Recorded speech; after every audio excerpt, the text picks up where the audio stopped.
I'm going to recite the love song of J. Alfred Prufrock by T.S. Eliot.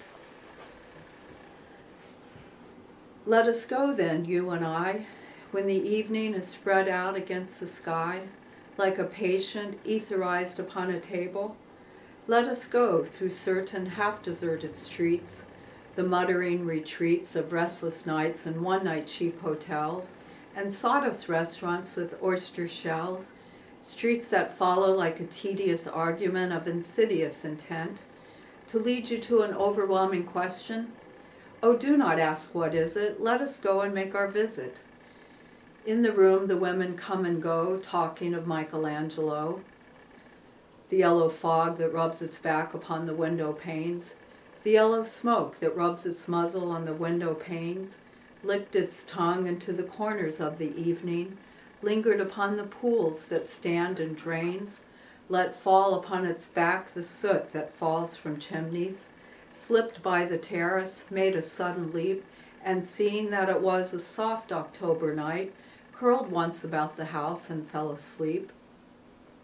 And indeed there will be time for the yellow smoke that slides along the street, rubbing its back upon the window panes. There will be time to prepare a face to meet the faces that you meet. There will be time to murder and create, and time for all the works and days of hands that lift and drop a question on your plate, time for you and time for me, and time yet for 100 indecisions, for 100 visions and revisions before the taking of a toast and tea. In the room the women come and go, talking of Michelangelo, and indeed there will be time to wonder, do I dare and do I dare? Time to turn back and descend the stair, with a bald spot in the middle of my hair. They will say how his hair is growing thin. My morning coat, my collar mounting firmly to the chin, my necktie rich and modest, but asserted by a simple pin. They will say, but how his arms and legs are thin. Do I dare disturb the universe? In a minute there is time for decisions and revisions which a minute will reverse. For I have known them all already, known them all, have known the evenings, mornings, afternoons. I have measured out my life with coffee spoons. I know the voices dying with a dying fall, beneath the music from a farther room. So how should I presume? And I have known the eyes already, known them all, the eyes that fix you in a formulated phrase, and when I am formulated sprawling on a pen, when I am penned and wriggling on the wall, then how should I begin to spit out all the butt-ends of my days and ways, and how should I presume? And I have known the arms already, known them all, arms that are braceleted and bare and white, but in the lamplight downed with light brown hair. Is it perfume from a dress that makes me so digress? Arms that lie along a table or wrap about a shawl? And should I then presume, and how should I begin? Shall I say, I have gone at dusk through narrow streets and watched the smoke that rises from the pipes of lonely men in shirt sleeves leaning out of windows? I should have been a pair of ragged claws scuttling across the floors of silent seas. And the afternoon, the evening sleeps so peacefully, smoothed by long fingers, asleep, tired, or it malingers, stretched on the floor here beside you and me. Should I, after tea and cakes and ices, have the strength to force the moment to its crisis? But though I have wept and fasted, wept and prayed, though I have seen my head grown slightly bald, brought in upon a platter, I am no prophet, and here's no great matter.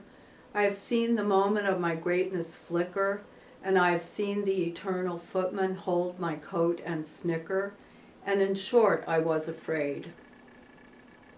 And would it have been worth it after all, after the cups, the marmalade, the tea, among the porcelain, among some talk of you and me?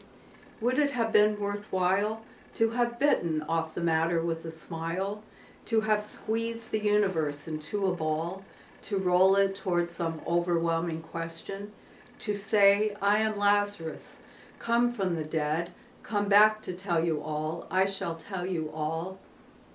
If one settling a pillow by her head should say, that is not what I meant at all, that is not it at all. And would it have been worth it after all? Would it have been worthwhile? After the sunsets and the dooryards and the sprinkled streets, after the novels, after the teacups, after the skirts that trail along the floor, and this and so much more, it is impossible to say just what I mean, but as if a magic lantern threw the nerves and patterns on a screen.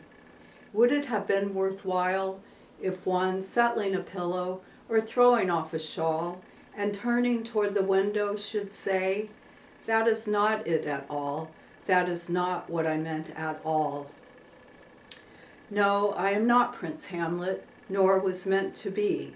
Am an attendant lord, one that will do to swell a progress, start a scene or two, advise the prince, no doubt, an easy tool, deferential, glad to be of use, politic, cautious, and meticulous, full of high sentence but a bit obtuse, at times indeed almost ridiculous, almost at times the fool.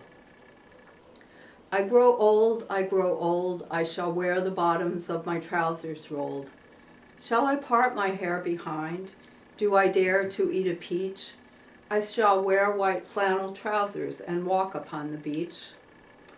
I have heard the mermaids singing each to each. I do not think that they will sing to me.